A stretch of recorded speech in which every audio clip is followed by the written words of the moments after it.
Bismillahirrahmanirrahim. Assalamualaikum warahmatullahi wabarakatuh, teman-teman. Untuk materi hari ini adalah performance appraisal atau yang kita kenal dengan penilaian untuk kinerja. So, how are you? And what have you been doing? What are you up to these days? Have you been eating well? I mean, did you get a good night's sleep? I hope all of you are doing fine and well without any worries. In the organization context, performance appraisal is an evaluation of personnel in a systematic way by superiors or others familiar with their performance. It is also described as merit rating, in which one individual is ranked as better or worse in comparison to others. The basic purpose in this merit rating is to determine an employee's eligibility for promotion.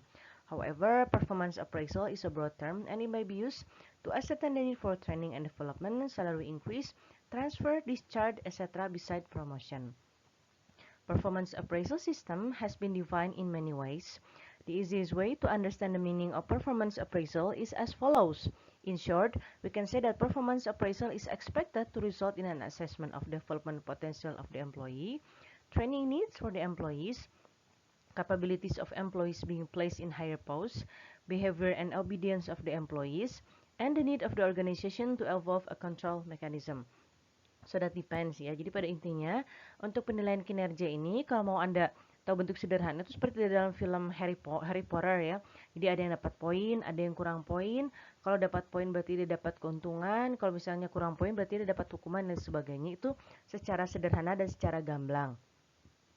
Namun secara yang lebih detailnya untuk penilaian kinerja ini masih banyak kita lakukan karena untuk menilai bagaimana sih kemampuan kinerja selama kita mempekerjakan mereka. Maksud saya bagaimana kemampuan dan kinerja pegawai selama kita mempekerjakan mereka. Jadi kita bisa tahu apakah mereka harus tetap di posisi mereka, atau kita harus pindahkan, atau kemudian kita harus naikkan, atau gajinya apakah perlu kita kurangi, ataukah perlu kita berikan tambah, atau kemudian kita perlu berikan motivasi tambahan dan lain sebagainya. Itulah gunanya dan manfaat dari penilaian kinerja dan kenapa adanya penilaian kinerja. Performance is always measured in terms of outcome and not efforts. Performance appraisal is needed in most organizations in order to give information about the performance of employees on the job and give ranks on the basis of which decision regarding salary fixation, demotion, promotion, transfers, and confirmation are taken. To provide information about amount of achievement and behavior of subordinate in their job. This kind of information help to evaluate the performance of the subordinate by correcting loopholes in performance and to set the new standard of work if required. To provide information about an employee's job relevant strengths and weaknesses. To provide information as to identify shortage in employee and then avoid grievances and disciplinary activities and ongoing process.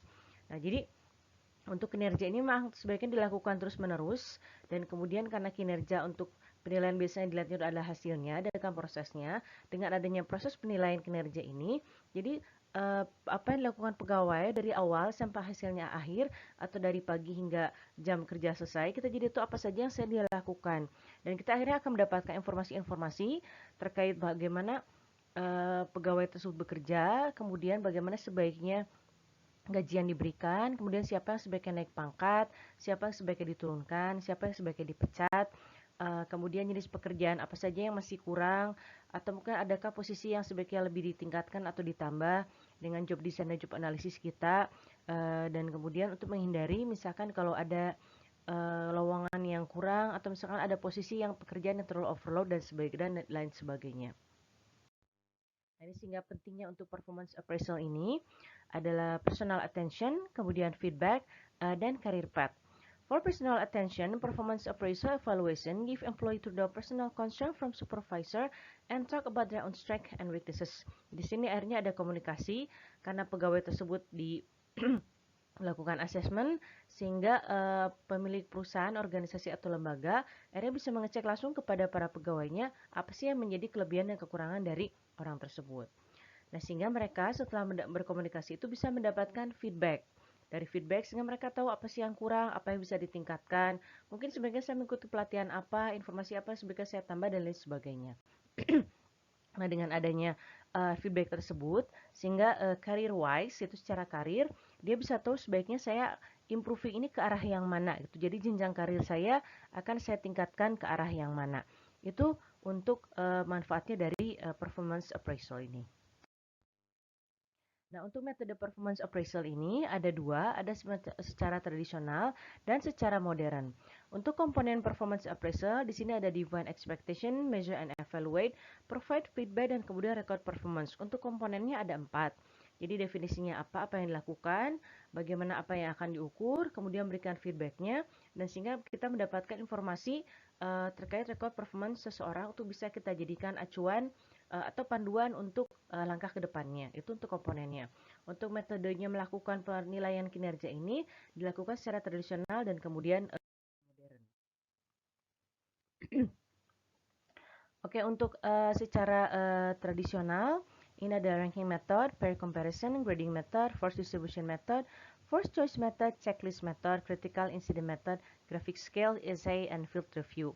Kalau modern method ada management by objective, behavioral anchor rating scales, assessment center, and 360-degree performance appraisal. Nah, untuk tradisional, kalau ranking ini sudah cukup jelas ya. Jadi, mana pegawai yang baik, mana pegawai yang tidak, kemudian diberikan ranking. Misalkan dari 1 sampai 10, kemudian diumumkan siapa ranking 1, siapa ranking 10, dan lain sebagainya.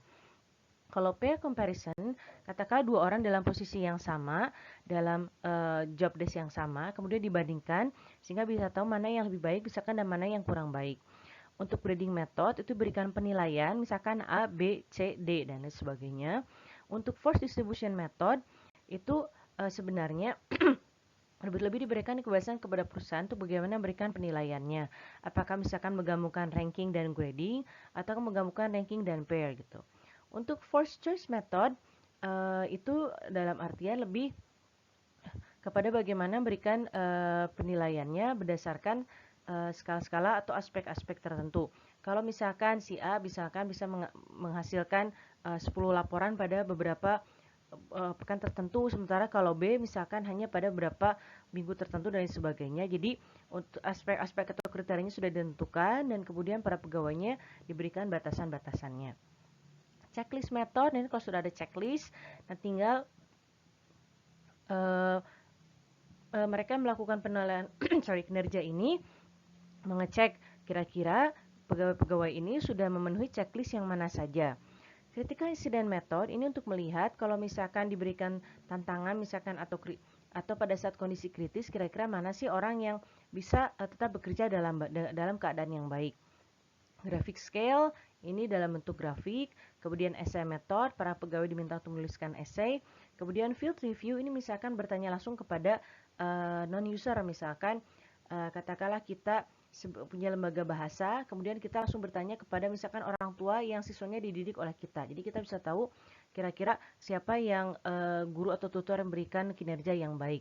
Itu untuk traditional method.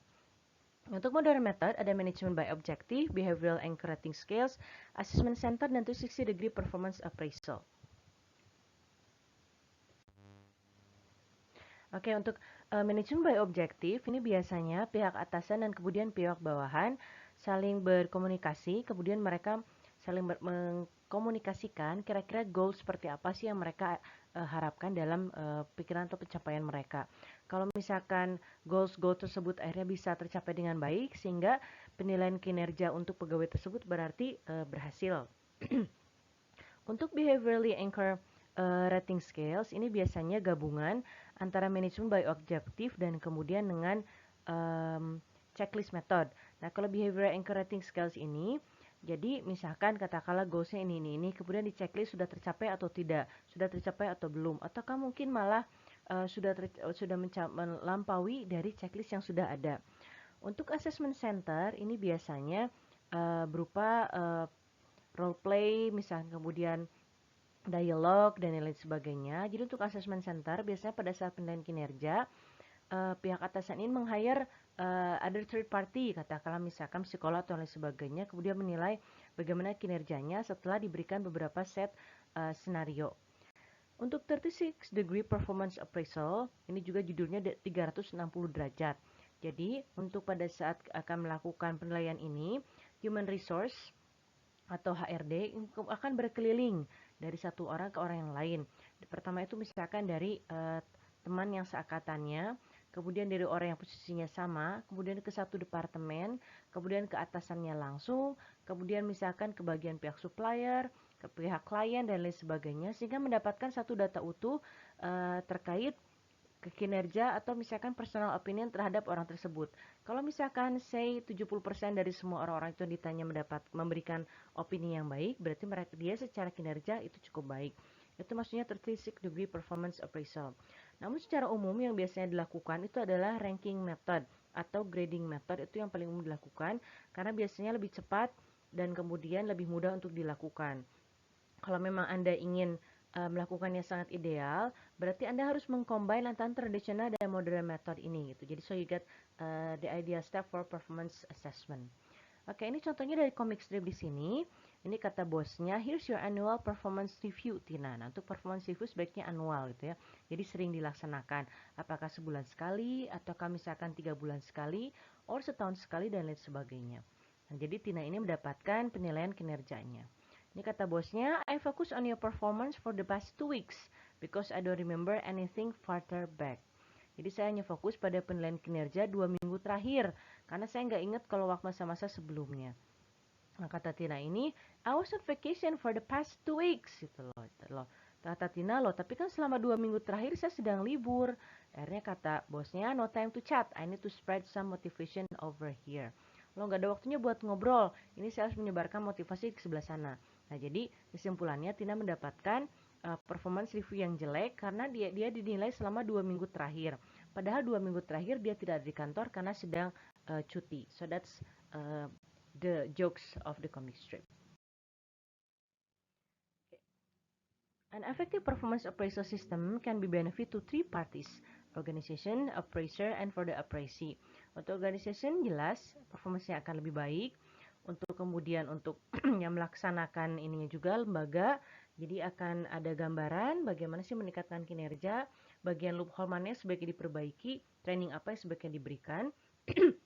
Untuk pegawainya sendiri yang memberikan berbagai motivasi, misalkan kinerjanya akan lebih baik, kemudian dia punya kepuasan tersendiri, kemudian dia juga tahu strength and weaknesses-nya, dan kemudian dia juga bisa berkomunikasi langsung dengan pihak atasan. Oke, jadi secara summary for the whole performance assessment, performance appraisal is an evaluation of personnel in a systematic way by superiors or others familiar with their performance. Performance appraisal done in traditional or modern method, performance appraisal is beneficial for both employee and employer. That was clear enough untuk penilaian kinerja. Ini bisa dilakukan menggunakan beberapa gabungan teknik atau cukup satu saja. So that depend bagaimana suatu perusahaan, organisasi atau lembaga ingin melaksanakannya. Nah, itu saja materi hari ini. Semoga cukup jelas dan bisa dipahami. Terima kasih teman-teman atas kerja kerasnya. Jangan lupa jaga kesehatan. Wassalamualaikum warahmatullahi wabarakatuh.